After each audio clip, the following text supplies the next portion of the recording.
बिस्मिल्लाहिर्रहमानिर्रहीम। अस्सलामुअलैकुम। झटपट बन जाएगी ये चटनी केरी की और इतनी मज़ेदार बनेगी कि खाने वाला खाता ही रह जाएगा और दस्तरखान में लग जाएंगे चार चांद। समरोज़ किचन में मैं हूं समरीन फिरोज़, अपनी नई मज़ेदार सीक्रेट रेसिपी के साथ। सबसे पहले चैनल को सब्सक्राइब कर लें।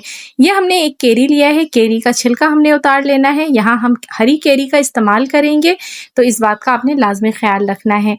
केरी को अच्छे से छिलने के बाद हमने कर लेने हैं इसके पीसेस। तो ये देख लें, केरी हमारी अच्छे से छिल चुकी है। अब हमने लेना है थोड़ा सा हरा धनिया, एक गड्डी हरा धनिया ले लेंगे, एक टमाटर ले लेंगे और साथ हमने केरी जो ली थी उसको हमने काट। यहाँ पे हम 3 दाने लहसुन के भी लेंगे और लेकर छील लेंगे। तो इन सारी चीज़ों को हमने अपनी मिक्सी जार में डालना है और डालने के बाद सिर्फ और सिर्फ कुछ चंद चीज़ें इसमें जाएंगी जिसकी वजह से इसका जायका दुबाला हो जाएगा।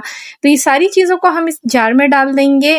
बहुत ही मज़ेदार सी ये चटनी है जो कि आप चपाती के साथ, दाल चावल के साथ, स्नैक्स के साथ भी खाएंगे तो ये बहुत ही मज़े की लगेगी।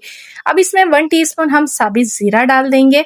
साथ ही नमक लेंगे आधी चाय का चम्मच और चीनी लेंगे 1 खाने का चम्मच। डालकर इसको हमने मिक्सी जार में अच्छे से पीस लेना है, बिल्कुल बारीक पीसना है और पीसकर आप इसको निकाल लें।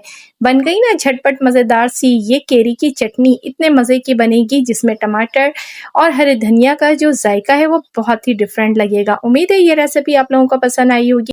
केरी की और भी बेशुमार चटनी मेरे चैनल में आपको मिल जाएंगी, खट्टी मीठी चटनी और इसके अलावा और भी बहुत सारी रेसिपीज़ हैं समर के हवाले से। तो विज़िट करें मेरे चैनल का, सब्सक्राइब करें और वीडियो को ज़्यादा से ज़्यादा शेयर करें अपनी और फैमिली फ्रेंड के साथ। कमेंट्स में बताया करें वीडियो कैसी लगी। अल्लाह पाक से दुआ है अल्लाह पाक मेरा आपका और हम सबका दस्तरखान यूं ही हज़ार हज़ार नेमतों से सजाए रखे। अल्लाह हाफिज़।